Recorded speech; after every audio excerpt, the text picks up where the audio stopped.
my bed when all of a sudden my friend bursted through my walls. I screamed, "Ah! You always said you were in my walls, but I didn't think you meant it." He put a finger to my lips, shushing me. He then started making out with me.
If I look back into a scary forest at nighttime and I see this creature looking back at me, girl, I'm jumping in that forest and I'm running.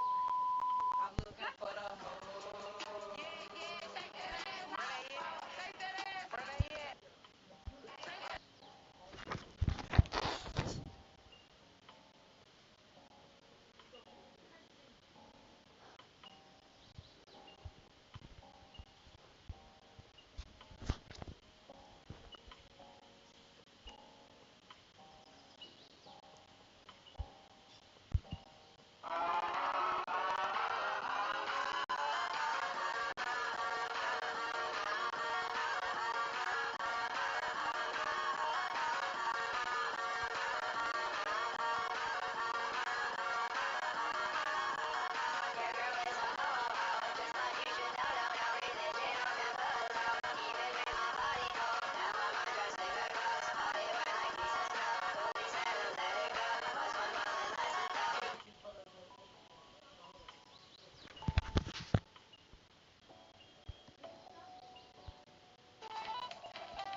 Then,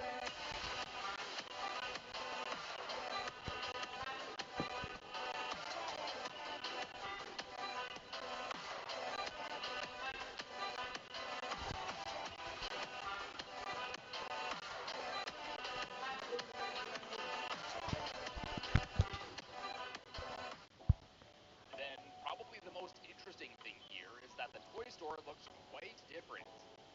Unlike in the final version, where it's more decrepit and blocked off, this one is much more open. And we'll talk about this a bit more later in this video, but there is extremely strong evidence that reveals that the toy store was going to be another big area that the player was planning to visit that ended up being cut from this chapter. So if you are ever wondering why the toy store seemed like a more prominent building in the dome, even being one of the bigger highlighted ones on the map, yeah, the plan was originally for it to have a much bigger role in the game. Now, while we're on the topic of the dome, I'm not going to be diving into the out-of-bounds stuff in the used maps too much here because I didn't really find anything that crazy for the most part. But outside of the dome, I did find at least 2 of these orange canister things that I don't believe I've seen used anywhere else in this chapter, so I thought that was pretty neat. Oh, also, when flying around this map, I noticed something was hovering above the cable car, and it turns out it was actually a VCR player, and I guess this is how the developers got the intro message from Elliot Ludwig here to play inside. And it also appears that this is actually where the sound of the video is coming from. Although it looks a bit goofy from outside, it's quite a clever way of pulling this off. Then in the school map, just above the generator room are actually 2 models of Miss Delight. One of the creepy ruined one that's seen in the game, and then one of her all clean and looking brand spanking new, and I don't believe this model is ever seen used in the game, so it makes me wonder why it would be stashed way up here. In any case, it's pretty cool to see them contrasted like this, to see I guess how they were before and after the Hour of Joy. Also, I just realized this when editing this video, but the ruined version's eyes follow you wherever you go, which, thanks, I hate it. Oh, and on the note of out-of-bounds models, there's a squeezed-looking catnap found out of bounds in the Home Sweet Home area. Just thought you should know. So, me and my furry AI girlfriend just got engaged, and I'm super happy, but it didn't last very long because AEG. Einfach ausgezeichnet und das Dreifach bei Stiftung Warentest. AEG.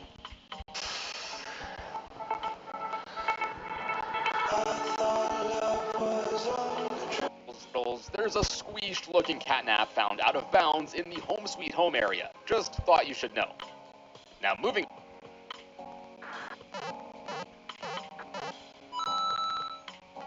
Hey guys, and welcome back to another Lost Bits video right here on Tetrabit Gaming, the series where we explore the unused, altered, and unseen content in gaming.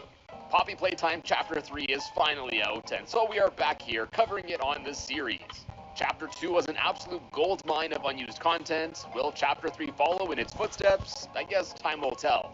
But for this first video, we'll be going over a whole bunch of unused maps left over in the game that give us a glimpse into the early development stages of this chapter. Before we jump in though, I'd like to thank Opera GX for sponsoring this video. Default internet browsers are scaring away your computer's resources, although I guess they're less furry than Huggy Wuggy. Opera GX offers GX Control, which lets you supercharge your PC's gaming performance when having a browser open. So you can listen to music, open up a whole bunch of tabs to watch several of my videos at the same time, whatever, all while being in control of how much CPU and RAM usage you want to dedicate. For example, here's a comparison of me running the exact same tabs between the 2 browsers. Opera GX also got smarter, with AI integration with ChatGPT and smart AI prompts, and also to combat how boring typical browsers are, there are also GX mods, which ramp up the customizability of your browsers with tons of features. And now, getting to the good stuff here, let's check out the handful of unused maps left over in Chapter 3. Starting off small, we got Entry, and I feel like we've seen these maps several times on the series by now, but yeah, it's literally just a cube. That's it. Nothing else to say here, really. And since it's the first section you play in Chapter 3, let's now go to Intro Tunnels Blockout, which covers the intro of the game up to getting in the cable car which takes you to play care. So here let's start in the trash compactor room where we can see that at this point it's pretty empty. But I guess this makes sense since this is essentially a rough draft of the map with really basic models made to lay out how the area is planned to look. Then from here, we can go through this gap and see our first developer text of this video, as looking up, we can see placeholder text for I guess what was planned to be a sign instructing employees of the area that a safety harness is required for all repairs here. Not only did the sign not end up being placed here in the final version, but this whole platform that you'd have to squeeze through here was removed too. Then moving on, we can see an early mock-up of the piston platforming section, as well as the area above, where we can also see a hole in the wall similar to what was made for the final version. What's also interesting is that here there seems to be another piston platforming area on the other side of the trash compactor. And this one is actually doable here, so this definitely looks like it could have been another way to get up to the top area. Then in the upper catwalk section here, in addition to some nice yellow and blue blocks, there's this strange floating grab pack hand with a red and black texture. Now this same red and black texture is later seen in this map seemingly as a placeholder way to show a trail of blood. So maybe this was a placeholder for a bloody grab pack hand or something? And it can actually be interacted with too, as if you pull it with the grab pack, it will open up, seemingly letting you go back down into the trash compactor below. Now, why you'd want to go back there isn't clear, but whatever the plan for this was, it was ultimately scrapped as there's nothing really like this here in the final version of this area. Near this area, we can also find a nice chunk of developer text indicating that this room here was meant to show the player the first gruesome indication of what Nappy Cat has done to the other toys here. Oh yeah, Catnap is referred to in the game's files numerous times as Nappy Cat, so it's quite likely that Nappy Cat was the original name for the creature before ultimately being changed. Honestly, I think Catnap rolls off the tongue much better, so I think this was a good change. Anyways, the final version of this area definitely succeeded in doing what it was planned to do based on this text. Then from here, we can go to the next area, which in the final version, we got the second piston platforming section, but here there aren't any pistons yet, at least that are visible. When you do get to the other side of the section, you can start to hear some thumping noises. And it turns out that these are actually caused by some objects clapping against each other just out of bounds here. I'm not quite sure what these were for, and the sound effect almost sounds like it was just made by a person going doop. Here yet, there is what looks to be an early model of a VHS tape. So it looks like originally there was a plan to have one of those in here as well.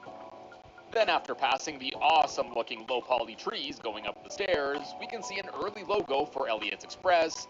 And then lastly for this area, near the early cable car, we can see some more dev text on each side saying, "Let's go," and then one for a "Watch your step" warning. As far as out of bounds things here go, there's some of the usual stuff you might expect, like a power puzzle, grab handle, and other random level objects here and there. But one of the weirdest things is that there's also a floating yellow Nintendo 64 controller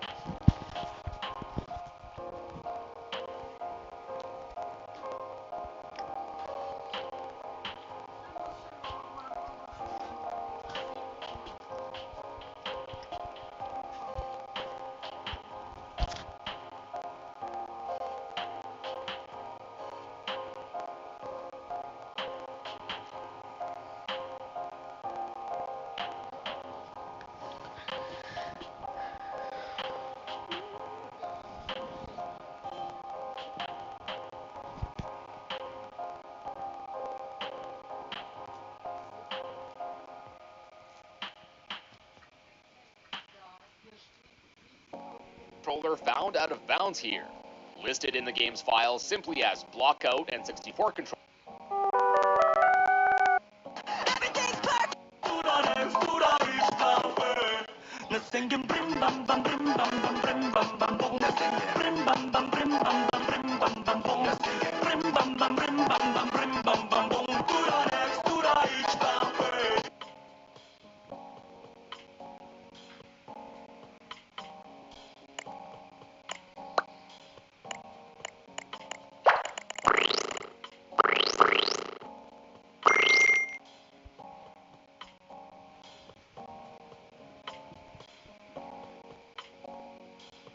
We added an anti-locker camping feature in Project Playtime.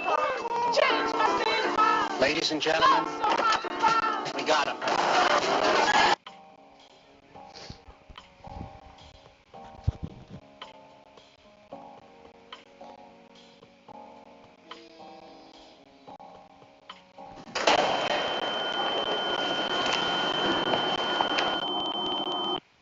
Test subject is 59-year-old Thomas Clark, a full-time employee at Playtime Co. since 19. Now, Mr. Clark, of sound mind, has volunteered for this experiment. We have log movement.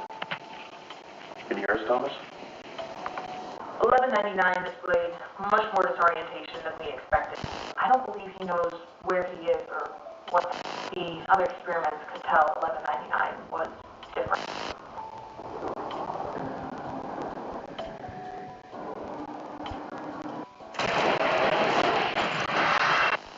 They would have killed him had the research team not had significant damage to the...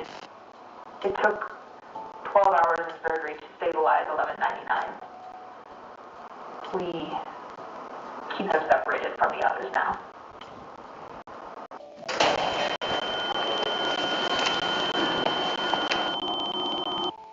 Test subject.